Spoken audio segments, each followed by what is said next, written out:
হরে কৃষ্ণ, রাধে রাধে। দেখো আজকে একটা ছোট্ট মোটো ভিডিও নিয়ে চলে এসেছি। প্রথমে তো তোমরা দর্শন করে নাও। আর এইদিকে দেখো সকাল হতে না হতে এই এত জিনিস ছড়িয়ে বসে পড়েছি। আসলে পয়লা বৈশাখের দিন তুলসী গাছের ওপর যে জলের পাত্রটা ঝোলাতে হয় সেটার কথা আমি জানতাম না। তো আমি সেটা জেনেছি পয়লা বৈশাখের পর, তাই আমি ঠিক করেছি যে অক্ষয় তৃতীয়ার দিন আমি ওটা ঝুলিয়ে দেবো। তো তার জন্য এই দেখো ওটা বানানোর চেষ্টা করছি। এদিকে এই মাটির বাটিটাকে আমি ফুটো করার চেষ্টা করছি। অনেক চেষ্টার পর ফাইনালি ওটা ফুটো হয়েছে। আর দু সাইডেও আমি দুটো ফুটো করে নিয়ে দড়িটা ঝুলিয়ে দিয়েছি। আর দেখো খুব সুন্দর করে চন্দন দিয়ে একটু তিলকও এঁকে দিয়েছি।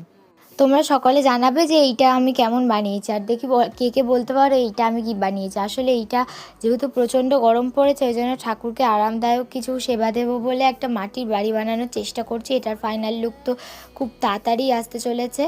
আর এই দেখো আমার রাধা মাধব কিন্তু উপর থেকে সব দেখছে। আজকে এতটুকুই। রাধে রাধে।